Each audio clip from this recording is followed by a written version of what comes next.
Welcome to Therapy Unlocked, where we discuss all things therapy from an unlocked perspective. I'm Emily Huffman, and I'm here with Katrina.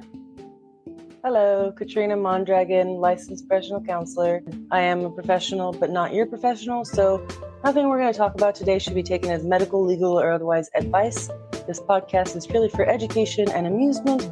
That is it. That's the disclaimer. Education, amusement, and because I would like to be famous. So please like, subscribe, follow, engage. And welcome to Therapy Unlocked. Hi. I'm high. Oh, are you? Yes. Let's talk about that. I think we should. At least the medical side. I think it's time that people discuss this a bit. And by time for people to discuss this, I mean, it's time for people to hear us discuss this because they've been talking about it for all of time. Yes. Like cannabis. Cannabis. I believe cannabis is even mentioned in the Bible on more than one occasion. That's outside of my scope of expertise, but I do know a bit about medical marijuana and cannabis as far as its medical uses. We are in a federally illegal country, but a medically legal state. And that's actually, Oklahoma is a medically legal state now for how many years? Since 2018? I believe so. Yes, since about 2018. I just renewed my license for the third time. So background on Final Girl M, I have Ehlers-Danlos syndrome and a host of comorbidities that would scare anyone. I'm not even going to rattle them off, or the comments will be filled with utter confusion because I myself deeply confused. But I'm made of Play-Doh, essentially. It's very painful. And sometimes my body just does not work right. And for many, many years, I took opiates to manage my chronic pain.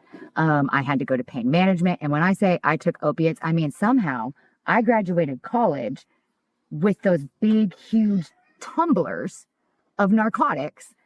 So that would have been about through every day. They reeled that in. I want to say about 2016, 2017, they started to reel in the opiate prescriptions, and people started to realize, okay, well, at least in Oklahoma, I want to say that they say you can have either your opiate prescriptions from pain management or your medical marijuana. You cannot have both. They make you choose. Some places are, just to reassure anyone watching, some places are keeping up more with the times now on that. Okay. That is not necessarily a diehard everywhere rule by any means, especially given a case-by-case basis. Well, what was your experience? Did you switch yourself?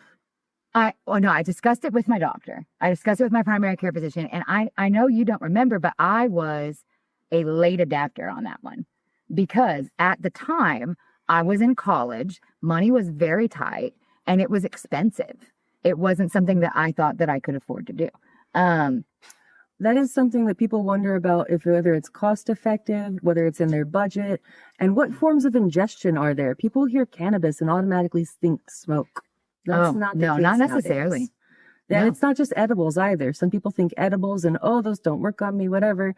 But there's, how many ways to ingest are there? There's not just smoking and vaping. There's topicals, tinctures, teas. Oh, you can vape it. You can melt it. You can put it on a brownie. There's all the ways that you can do a weed now. Tea is one of the healthiest I've heard, as far as like if you have the means to make a tea.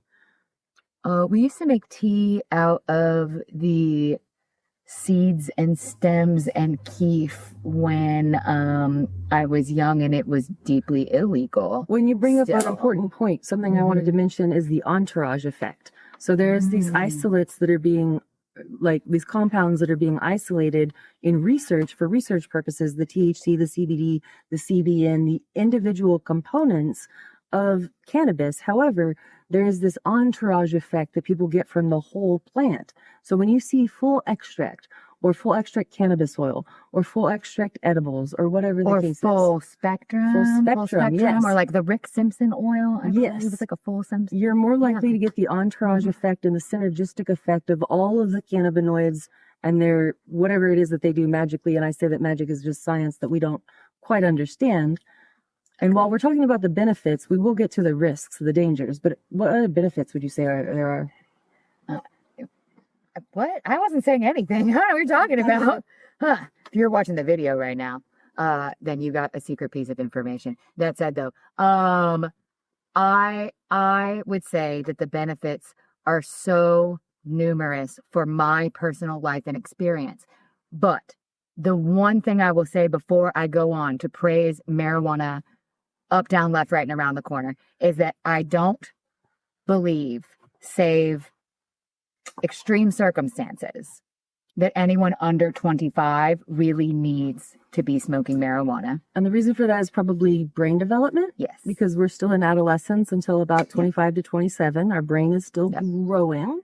I beg anyone in audience to go ahead and wait. Let your brain matter finish expanding. This is a scientifically proven fact. And it's not just smoking marijuana or marijuana in general. Ingestion of cannabis in any way, shape, or form before your brain is fully developed can have adverse effects. Right. So that's the first thing that I will say. If you are younger, even if you think it could be of medical benefit, the prescriptions available may be better for you in the long run because of your brain development than using cannabis. So I'll say that first. And I will also say that some people on the autism spectrum or whom have ADHD or whom have other mental health concerns may have an adverse reaction to cannabis. It's interesting that you brought up those two because I've heard those two being two diagnoses that it's helpful for. The ones that I've heard that stay far, far away from cannabis is like if you have a diagnosis of schizophrenia or anything with psychosis. So if you have like, even if it's depression with psychosis or bipolar with psychosis, anything with psychosis. Postpartum depression can turn into psychosis. So, and all psychosis is not weird or wrong or bad or anything like that. It's just seeing or hearing or smelling something that isn't necessarily there, seen or heard or seen by others. Yeah. No, there is some research that indicates, and also I have heard anecdotal evidence from peers, but there is research that indicates that ADHD and autism, people on the autism spectrum, can have an adverse reaction to marijuana and to the effects of THC on. So we're getting a little bit outside of my scope. I wonder if that is because of the emotional dysregulation. Probably. And also becoming overstimulated, now, is it a olfactory hallucination? No, probably not. Someone with autism's nose is that sensitive, right? So you add marijuana to that and their nose is already sensitive and they're smelling something in the room that no one else can smell. And then their rejection sensitivity may kick in or something else along those lines. And they're going to have a harder time regulating, similar to alcohol, than they would not with a substance influence. So that increase of focus that the cannabis gives you post-consumption, like not immediately post-consumption, but about 2 hours post-consumption, they say there's sometimes an increase in focus. Mm-hmm. That would not be wanted by everyone, is what you're saying. No. Imagine your typical empath in a detective show or a movie that is, having to help solve the crime, therefore having to touch the victim or touch the criminal or something along those lines. And then they're just flooded with an onslaught of input, just too much, right? So being on the spectrum, being on the autism spectrum or being ADHD can feel like that. And if you add an intoxicant, which period, marijuana is an intoxicant. Yeah, if you're not driving, you're obviously not okay. And obviously you don't need to be behind the wheel if you're under the influence of any cannabis or anything like that.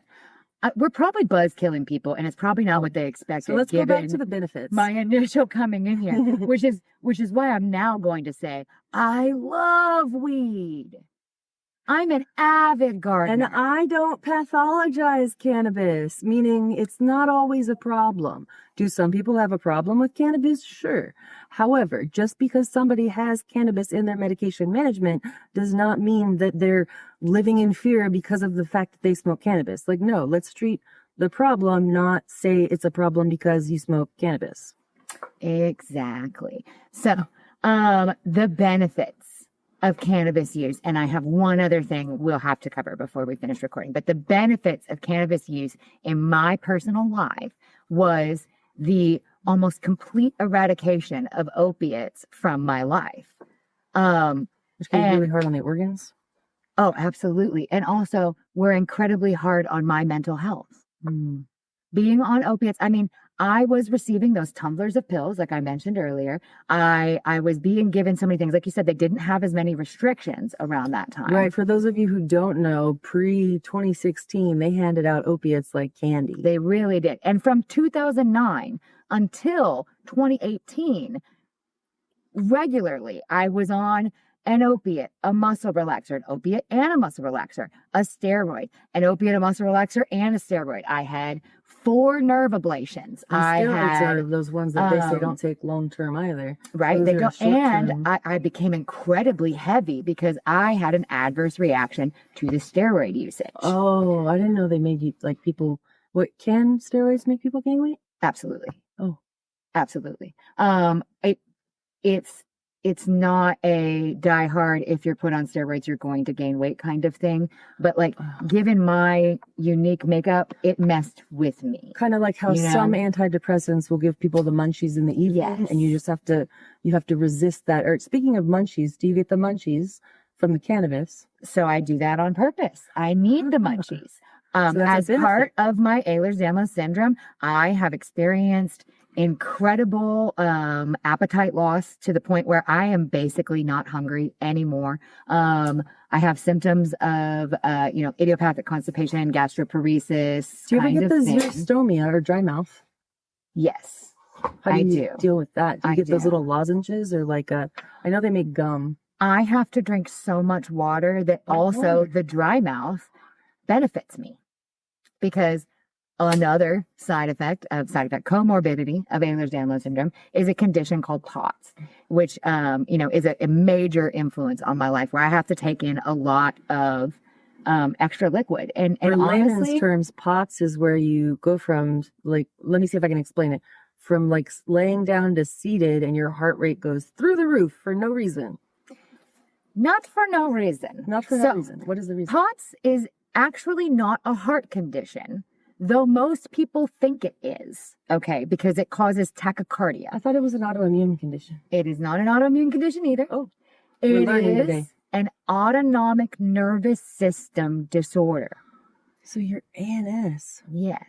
My autonomic nervous system does not function correctly. And if we find out this weekend that I also have narcolepsy, that'll be another one. But we already know that my autonomic nervous system does not function correctly, because when I change positions in a significant way, or I even change speed in the car, or change temperature, if I go from being very cold to very warm, or vice versa, and the most significant one being from a seated or horizontal position to standing, I will experience a drop in blood pressure and an increase in tachycardia, because my blood, sympathetic nervous system just goes poof.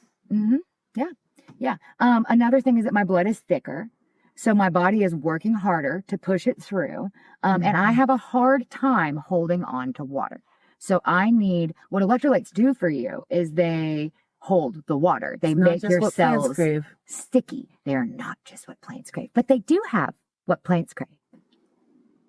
Get yourself an July extra 4th, big ass taco UFC. from Carl's Jr. today.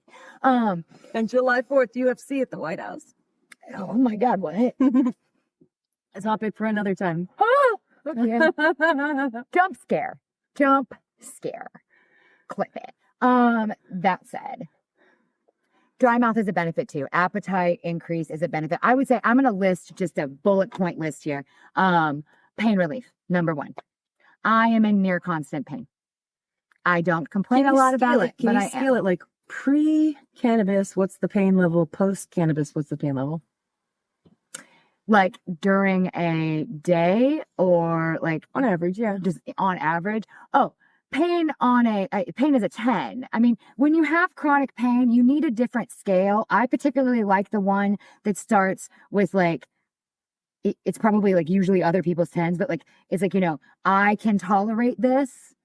And then it moves up to, this is not tolerable, and then from there it's like B's, and then it's like B's. Okay. Like, I'm usually sitting at B's. And the cannabis brings you down to like B's. No, the cannabis brings me down to, I can tolerate this. Oh. It literally gives me the ability to enjoy any form or faction of my life And when I do not have that, like when I was pregnant with my son, and I just had to live with and experience the pain, I had very romantic feelings for my toaster. I did.